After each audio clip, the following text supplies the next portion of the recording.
There was no warning that day, no signal that something was off. She was as calm and confident as ever when she asked me to come along, her tone light as she rummaged through her bag. "I just need to pick up a few things," she said. "It won't take long." I remember glancing at the clock and hesitating. It was already late in the afternoon, and I wasn't really in the mood for crowds and fluorescent lights. But then she smiled, that easy, unguarded smile that had always been enough to convince me. So I grabbed my keys and followed her out the door.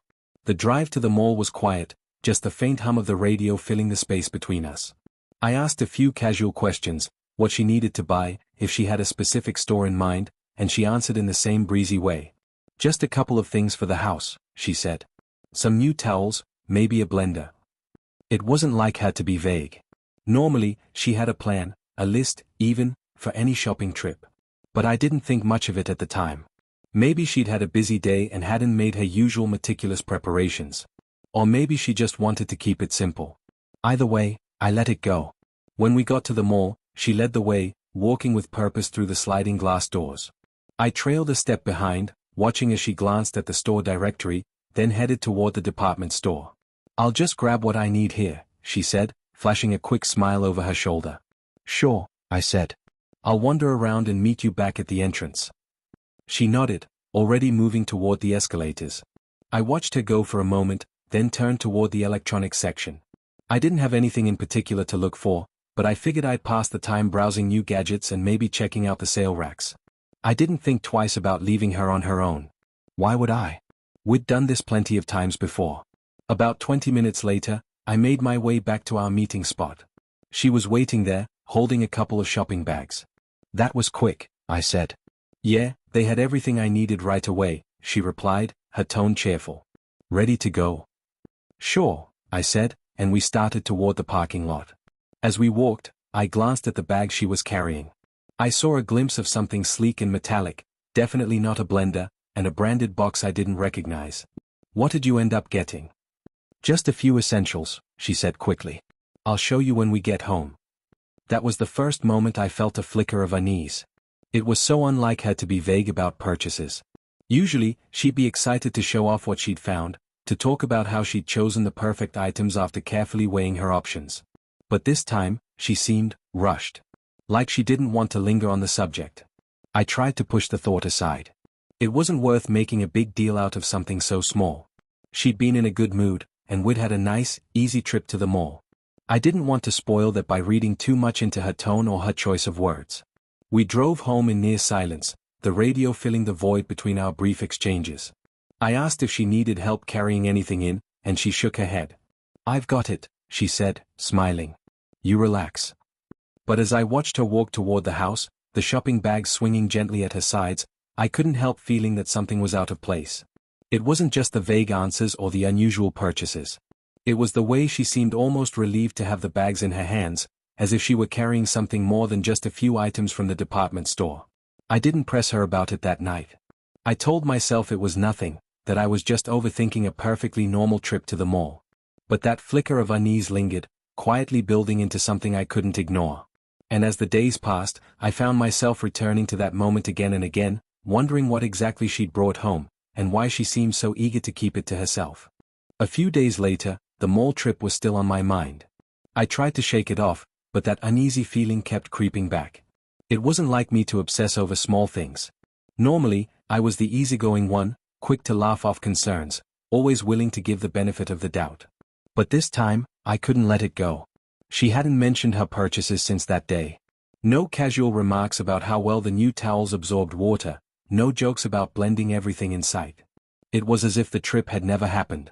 I thought about bringing it up, but every time I opened my mouth, the words stuck in my throat. I didn't want to sound paranoid or suspicious. I didn't want to create a problem if there wasn't one.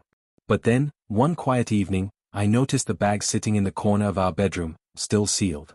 She'd tucked them behind a chair, partially hidden from view. At first, I thought she'd just been busy, that she hadn't had a chance to unpack them yet. But as I stood there staring at them, something about the way they were placed felt deliberate. Like she'd put them there not just to set them aside, but to keep them out of sight. I didn't mention it to her that night.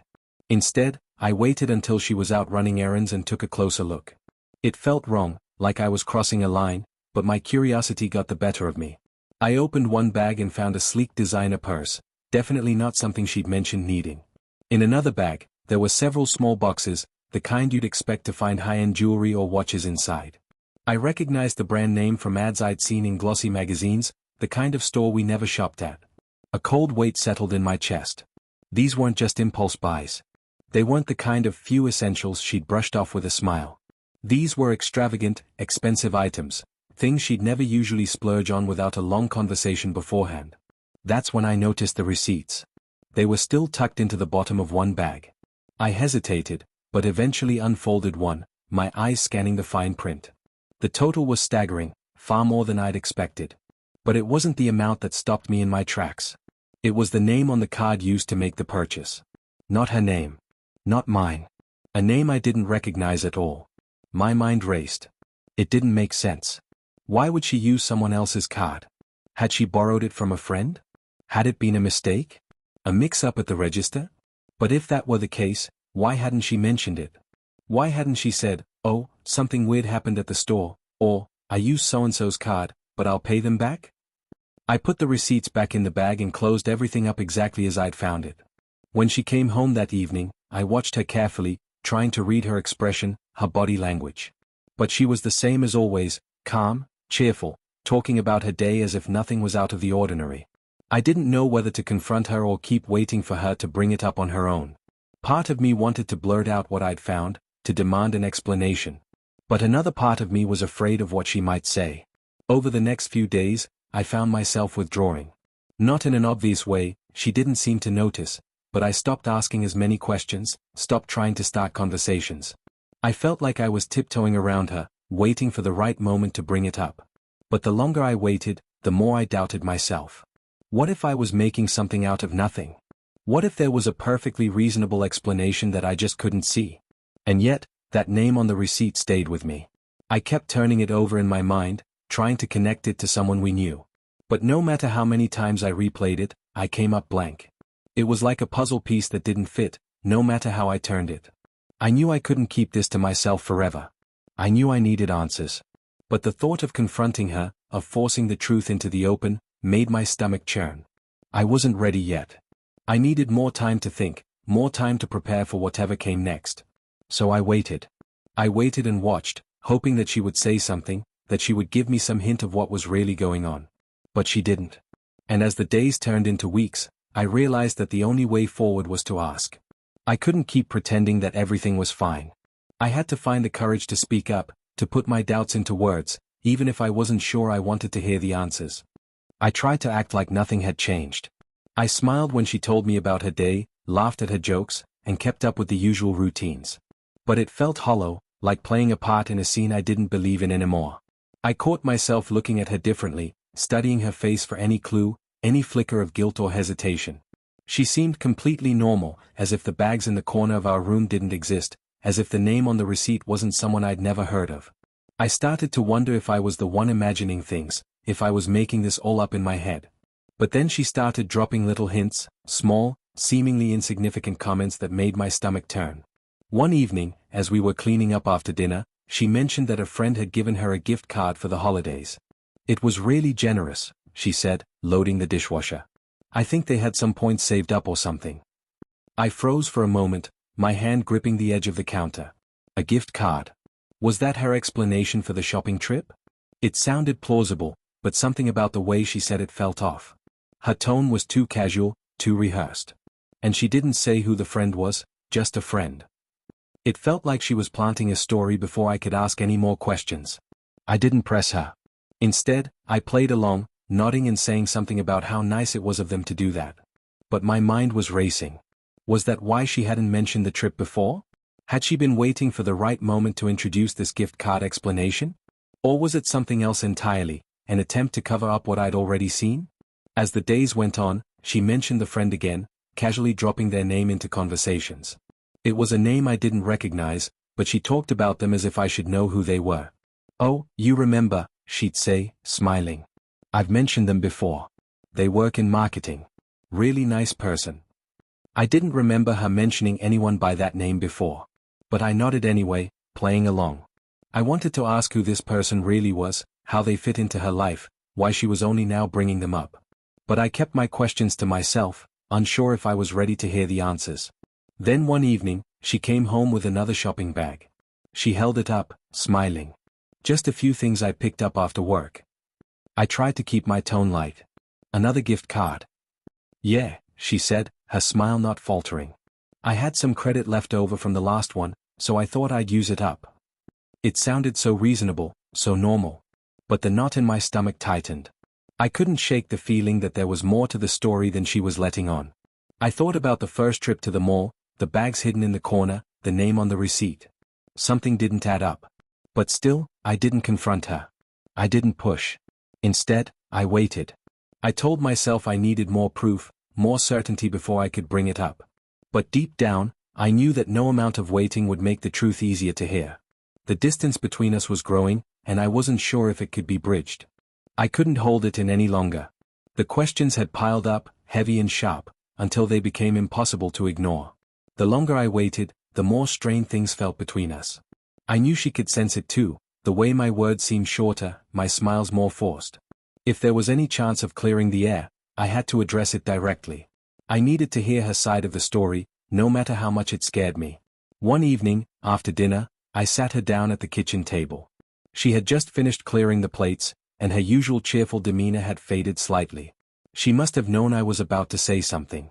I could see it in her eyes as she lowered herself into the chair across from me. "What's going on?" she asked quietly.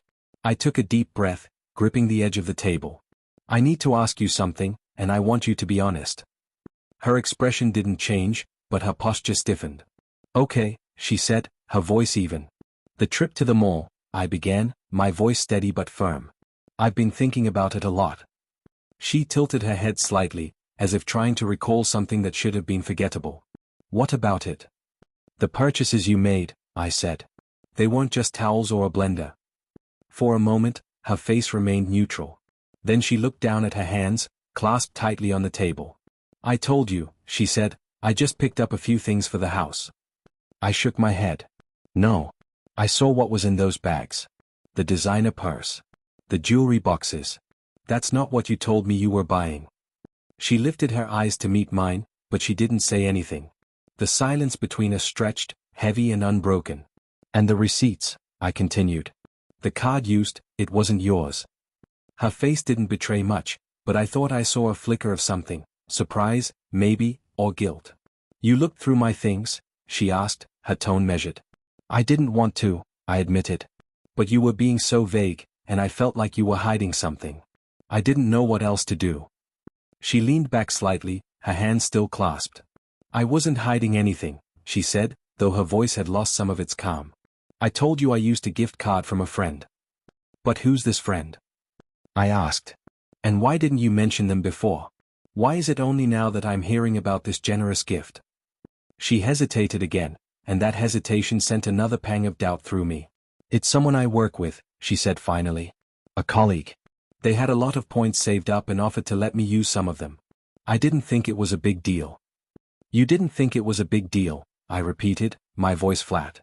"You spent hundreds, maybe thousands, of dollars on luxury items, and you didn't think it was worth mentioning." She sighed, brushing a strand of hair behind her ear. "I didn't want to make it a thing. It's not like I do this all the time. It was just a one-off. A nice gesture from someone who had extra points. That's all." Her explanation sounded reasonable on the surface, but it didn't address the larger issue. "Why didn't you tell me about it before the trip?" I asked. "Why wait until I asked you about it afterward?" "I don't know," she said, her voice soft. "I guess I knew you'd make a big deal out of it." "So you lied," I said, not as a question, but a statement. Her face hardened slightly. "I didn't lie. I just didn't tell you everything." "That's the same thing." She looked down again, and I could see the tension in her shoulders. "I didn't mean to upset you," she said quietly. "I just thought it would be easier this way." "Easier for who?" I asked. "Because it hasn't been easy for me. I've been trying to figure out what's going on, why you've been so distant.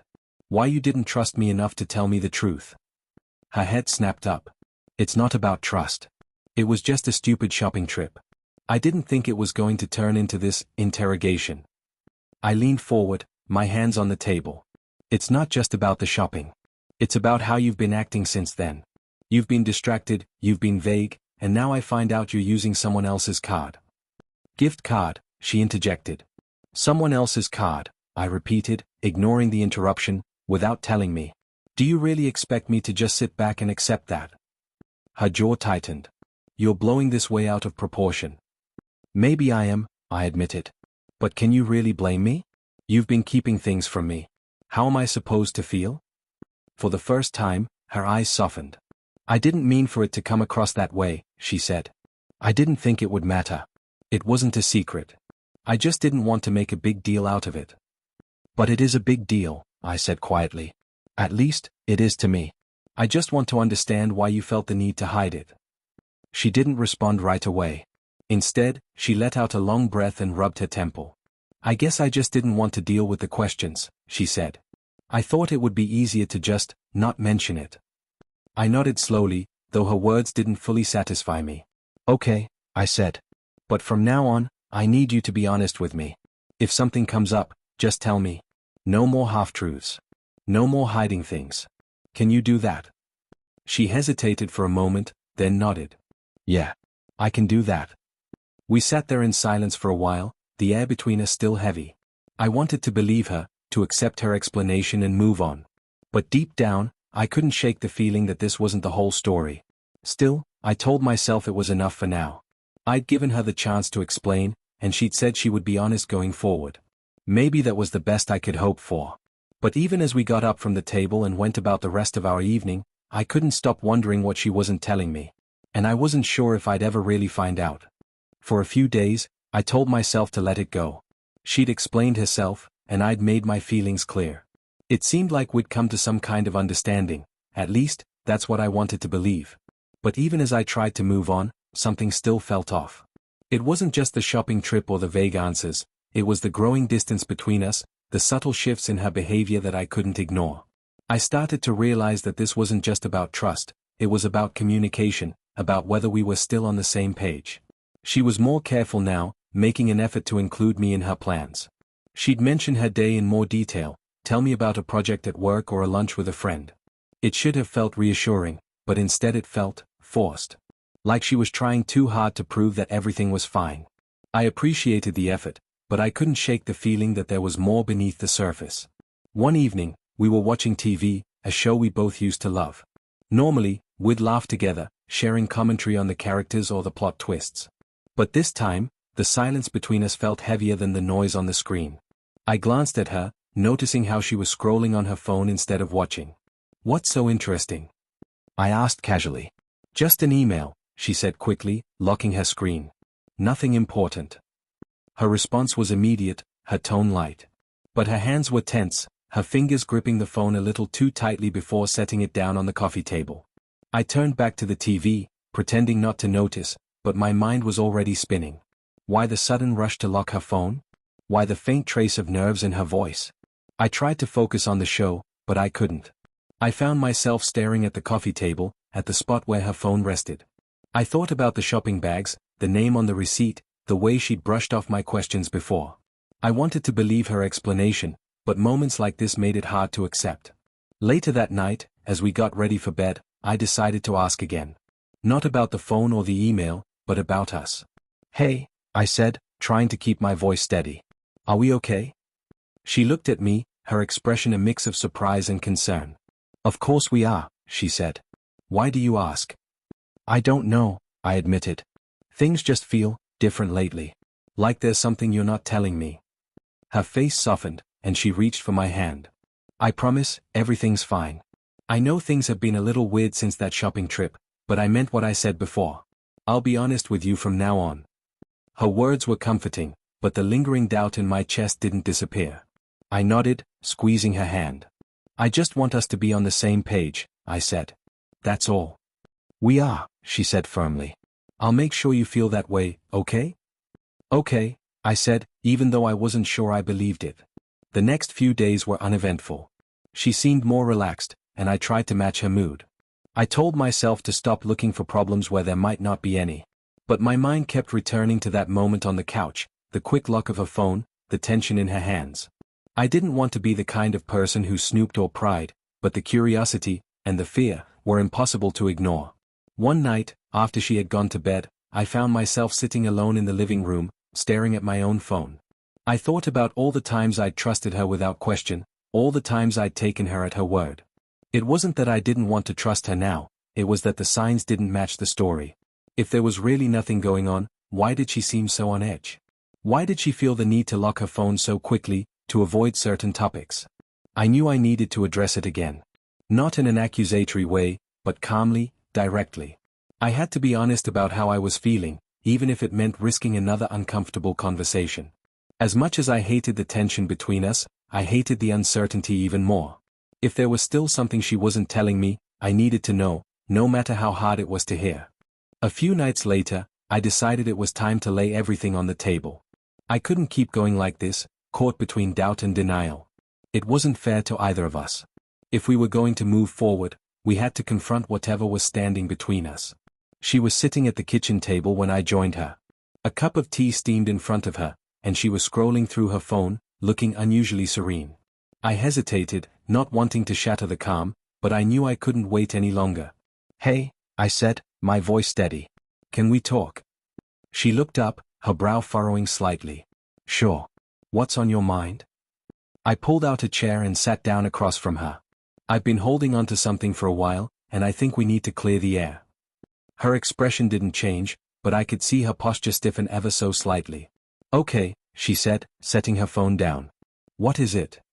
"It's about the shopping trip," I began. "I know I've brought it up before, but there are still some things that don't add up." She sighed, her shoulders relaxing a bit. "I thought we already went over this." "I know," I said quickly, "but I need to be honest about how I feel.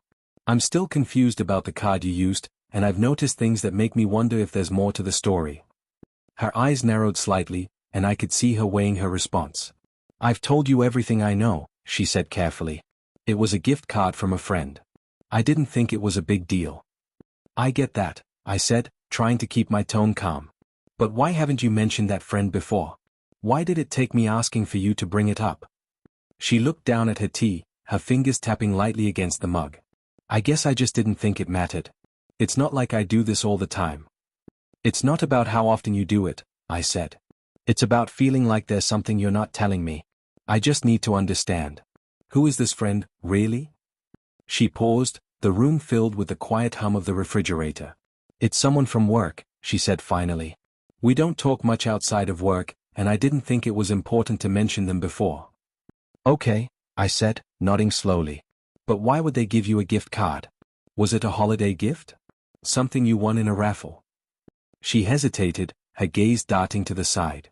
"It was more like a favor," she admitted. "They knew I was looking to buy a few things, and they offered to help out. I didn't see any reason to say no." Her answer didn't fully satisfy me, but it was more detailed than she'd offered before. "And they were fine with you spending that much?" I asked, my voice still calm. She nodded. "They had the points. It wasn't a big deal to them." I studied her face, looking for any sign that she was holding something back. Her expression remained steady, but I could sense a slight tension in her shoulders. "Is there anything else I should know?" I asked gently. "Anything you haven't told me?" "No," she said firmly. "That's it. I'm sorry if it felt like I was keeping something from you, but it really wasn't meant to be a secret." Her words felt genuine, and for the first time in weeks, I felt the knot in my chest begin to loosen. Maybe she really had been overwhelmed, unsure how to explain something that seemed insignificant to her but had taken on a life of its own in my mind. I still had questions, but I could tell she was making an effort to be more open. "Okay," I said finally. "Thank you for being honest. That's all I needed to hear." She reached across the table and squeezed my hand. "I'm sorry I didn't explain it better before," she said softly. "I'll make sure to tell you everything from now on." I nodded, feeling a small flicker of relief. That's all I want. Just honesty. As we sat there, the tension that had hung over us for so long seemed to lift, even if just a little. It wasn't a perfect resolution, there were still pieces of the puzzle that didn't quite fit, but it was enough for now. I realized that trust wasn't something that could be rebuilt overnight.